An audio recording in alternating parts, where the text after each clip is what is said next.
Olá, meus amigos, tudo bem? Nós vamos agora resolver questões sobre esferas e esféricos, construções. Nós já falamos sobre a parte teórica, não é isso? Os tipos de espelhos esféricos. 2. Côncavo e convexo. O côncavo é quando o raio de luz incide na parte interna e o convexo na parte externa. Você viu também que para o espelho côncavo você tem 5 características para a imagem e para o convexo apenas uma. Então, na aula de hoje nós vamos responder questões que tratam do que foi abordado na aula anterior. Vamos lá. É comum os dentistas utilizarem um espelho esférico para auxiliá-los a ver os dentes. Bem, aqui você já para um pouquinho, já foi comentado sobre que tipo de espelho os dentistas utilizam, mas a gente pode continuar só para você, se não prestou atenção na aula direitinho, visualizar que nas questões aí ele fala. Supondo que o dentista deseja utilizar esse espelho a uma distância típica de 5 centímetros do dente para atingir o objetivo de se ter uma imagem aumentada.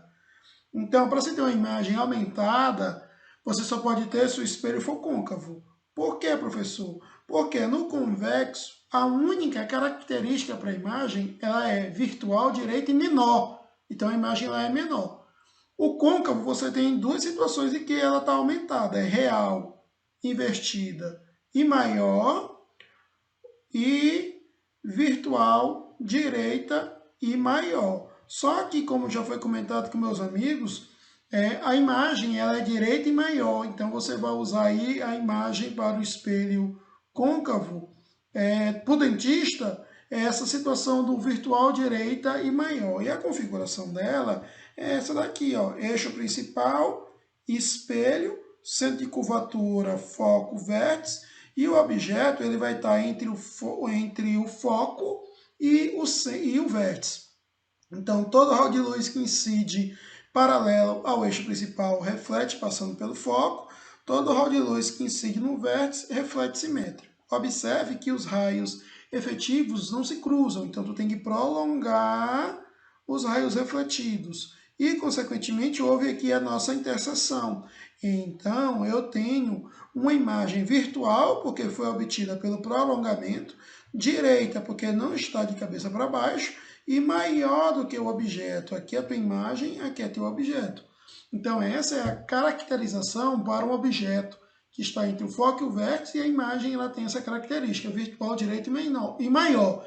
E o tipo de espelho é côncavo. Então, vamos aqui analisar. Item 1, o espelho deve ser côncavo? Com certeza. Item 2, a distância focal deve ser menor do que 5. Lembre-se, a distância focal é a distância entre o foco e o vértice. E ele diz no texto que a distância típica aí do objeto, né, tem que estar 5 centímetros. Então, observe que a distância focal é maior do que a distância do objeto ao vértice, e não menor, como ele está dizendo. Então, está errado o item 2. A imagem é invertida? Não, a imagem é direita. Então, a correta aqui é apenas o item 1. Viu aí como é fácil? Viu aí? 2. No esquema a seguir, é um espelho esférico côncavo de centro de curvatura C, foco principal F e vértice V. AB é um objeto luminoso posicionado diante da superfície refletora. Levando em conta as condições de Gauss, construa graficamente em seu caderno a imagem, considerando as posições 1, 2, 3, 4, 5. Em cada caso, especificar as classificações da imagem. Nós já fizemos isso. Está no material que foi postado no Classroom. Tá bom? Então, para não perder tanto tempo, lembre-se que na situação 1 aí, ó, o objeto está antes do centro de curvatura. A imagem é real, invertida e menor. Na situação 2, o objeto está no centro de curvatura. Então, a característica da imagem, real, invertida e igual. Na situação 3, o objeto está entre o centro de curvatura e o foco. Real, invertida e maior. Na situação 4, o objeto está no foco, então a imagem é imprópria. Na situação 5, o objeto está entre o foco e o vértice, questão anterior. Então, é virtual, direita e maior. E cada desenho desse aí, meus amigos vão ter que fazer. Qualquer dúvida, eu acabei de fazer essa representação aqui. Então, eu postei também o material mostrando cada uma dessas situações. Meus amigos, basta pesquisarem lá, tá bom? Questão número 3.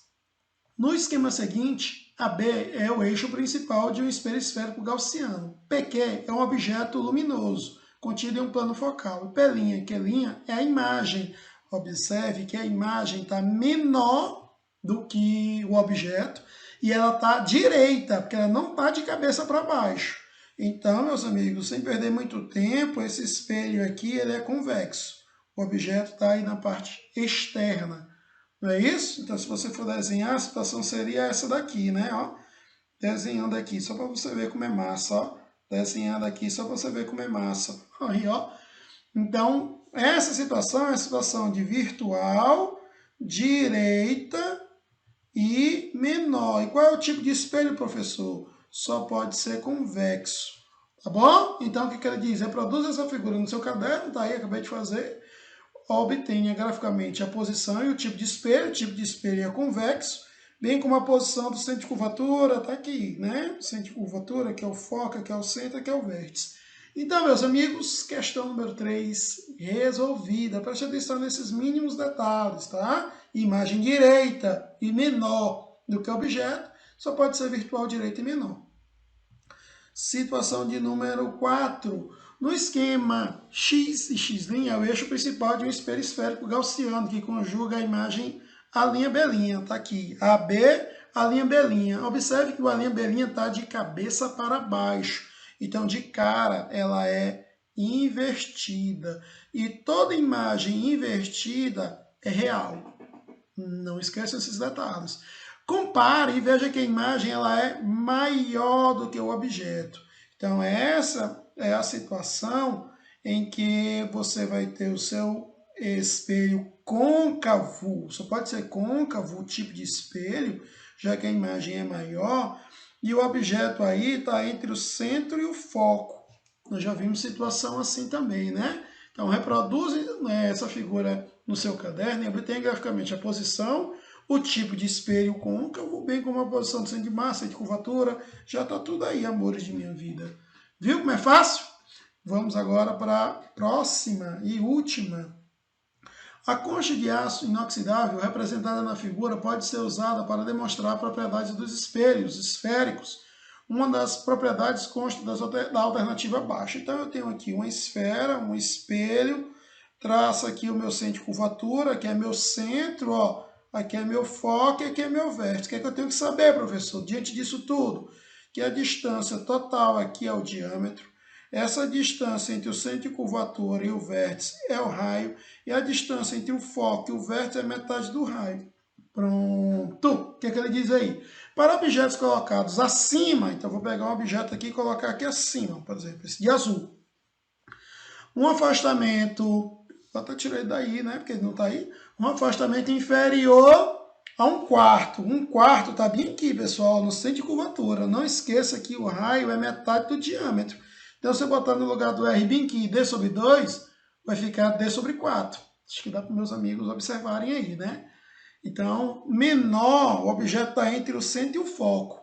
Objeto entre o centro e o foco, a tua imagem aí para objetos acima, já que acima, tu tem que saber isso. Acima é côncavo e abaixo é convexo. Lembre desses detalhes. E como ele está entre o foco e o vértice, essa imagem aí ela é virtual, direita e maior. Nós já fizemos questões assim. Aqui ele diz que a imagem é invertida. Não, ela é direita, virtual, direita e maior. Para objetos colocados abaixo, opa, abaixo é sempre convexo. E ser sempre convexo é virtual, direita e menor. Pode perder tempo não. Para objetos colocados abaixo, no afastamento inferior a 1/4, as imagens são invertidas. Não, é sempre direita. Imagens virtuais só podem ser obtidas para objetos colocados abaixo. Não, acima também. Acabou de ver aí, virtual, direita e maior. Para objetos colocados acima, no afastamento inferior a 1/4, as imagens são direitas, essa situaçãozinha bem aqui, então a correta é a letra D. E letra E, as imagens virtuais só podem ser obtidas para objetos colocados acima, não, abaixo também, abaixo é o convexo. E é isso. Espero que meus amigos tenham entendido. Um forte abraço, tudo de bom, estou sempre à disposição.